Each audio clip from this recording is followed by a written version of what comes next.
All right. So we're going to do a little tour of the component library that I'm trying to build out. Um, this is a Angular library built on top of Daisy and Tailwind. I don't believe anyone's attempted to do that. So let's dig in.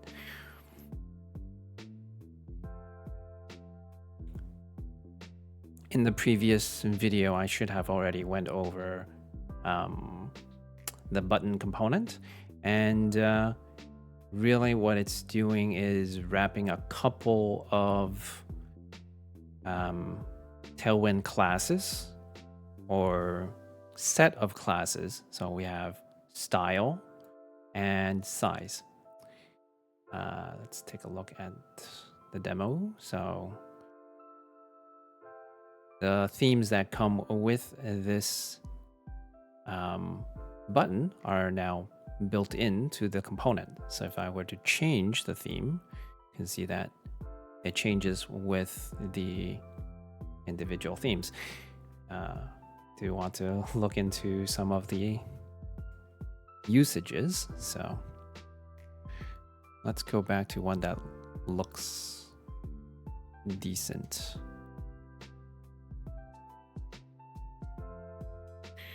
All right, so this is the button.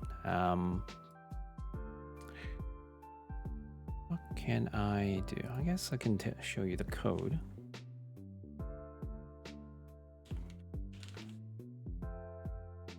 All right, so we have an input binding for the style. This is bound directly to the directive selector itself, and a secondary size input parameter, input binding. And what it's doing below here is appending the styles that we want for the button. So when we apply this directive, it applies these classes depending on what parameters were provided to those input bindings. For the default style binding, it's defaulting it to primary, and for the size, it's defaulting it to medium. And then you can pass the different size configurations if you want to. And this is all it's doing. If you pass accent, it will style it with a button accent. So you don't have to, the end consumer doesn't have to worry about this prefix syntax. All they have to do is provide what variation the button, what variation style of the button they want. And these are the two that I append to each of the components, just because it's such a common configuration for a component. All right, let's take a look at the next one. The drop-down components, likewise, will have style and size. And this one, because it is one of the more complicated components, also allows us to pass the options in. And it's also going to offer some output events when the user selects something. So I go through the tabs. It says we have flexibility with how to provide the options. If you want to just provide it a string array, you can do that. Otherwise, you can also provide it a label value object array.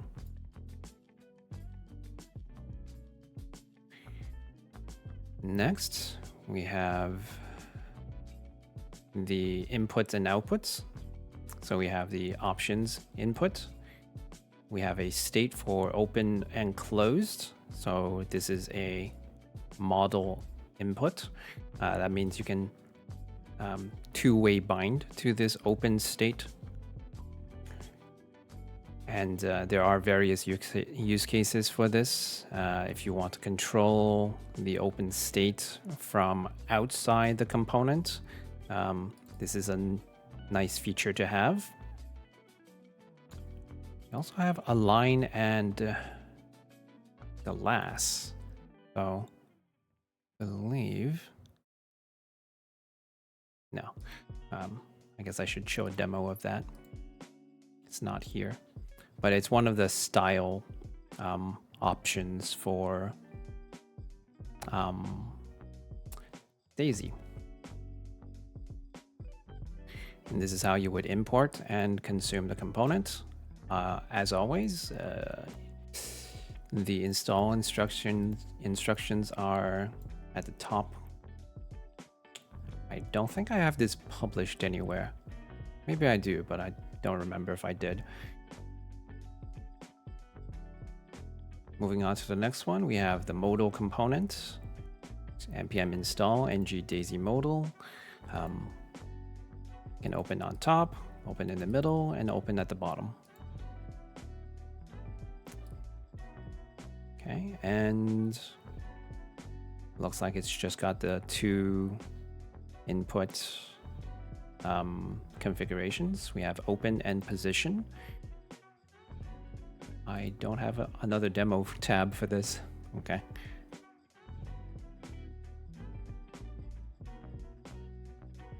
We have the link component. This one, like the button component, is just a directive. There's various reasons for doing that. The most important reason being, I really don't want to have to forward all of the events that are required. So if you have a hover state or a focus state, you don't really want to have to dig around and forward all of those events. Or yeah, it's just a mess if you do it as an Angular component as opposed to a directive. So that's why this is a directive. The theme component. We've seen this component built in the Getting Started guide. So this is just what it looks like here, but you can just install this component and you don't have to build it yourself. And yeah, so this is if you want to provide all of the themes and if you want to just provide a subset of themes. Oh, this is still demo on ng17 possibly, but with ng19 I don't think we need that anymore, but it doesn't hurt, I guess. Next one is the accordion component. We have this standalone variant. You can style each of these sections individually, which is kind of neat. Or you can have it joined together and it just looks like a single style. It's more coherent, I guess, but this does look kind of stylish.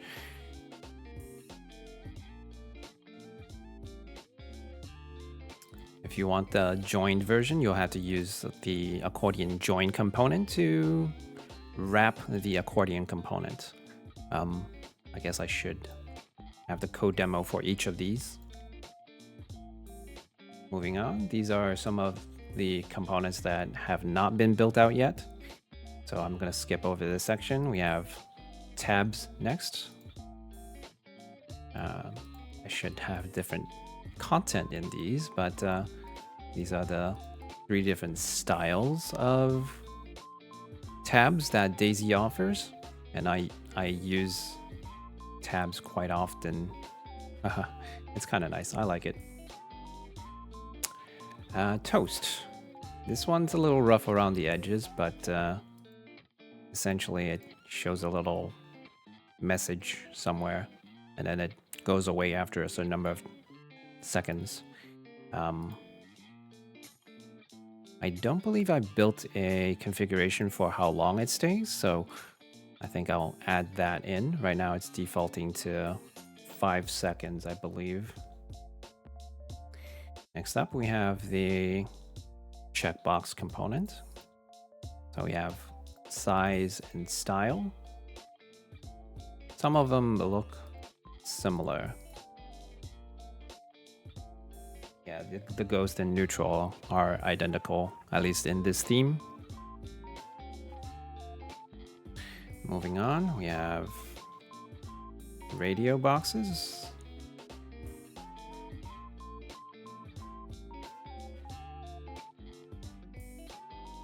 Okay, and what else?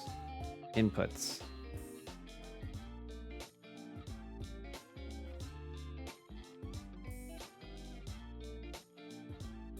Same with the other components. You have a style and size binding. I don't remember if I've built this with... let's have a look. Input components. Oh, okay. So it does have control value accessor for this component. So you are able to integrate this with your form library. No, with Angular forms, sorry. So whether you prefer reactive forms or the ng model, you can use it either way.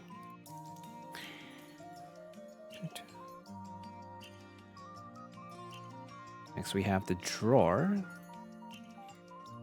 This is not exactly fully fleshed out demo. We should have some content in here.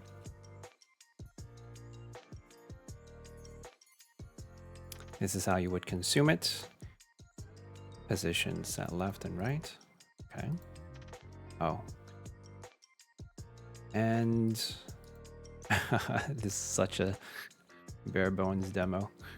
It's not complete, actually, not even bare bones. Moving on, we have the divider component.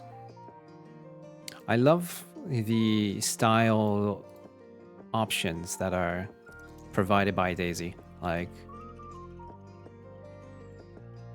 you don't even have to think about most of this because you can just call the component, say style primary, style secondary, and then you just have like all this colorful components that you don't have to build yourself. And what else is there? I think the last one is the indicator component. Looks like it's doing something similar. We have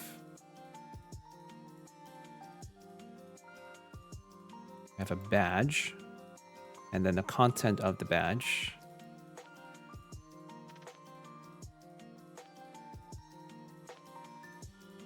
Now I think this is the badge, and then something is what you're trying to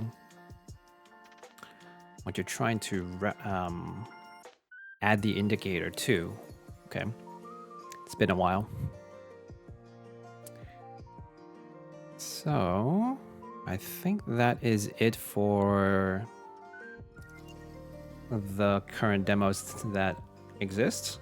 And the very first one is how to install Daisy if you haven't done that yourself. And it also links out to the Angular install guide for Tailwind, as well as the install guide for Daisy, if this guide should ever get out of date. You never know. All right. That is a quick demo of the Tailwind Daisy component library that I'm trying to build. And I think I will do little build along tutorials of how to create little components like these. Yeah, cool. I'll chat it. That is all for today. See you guys.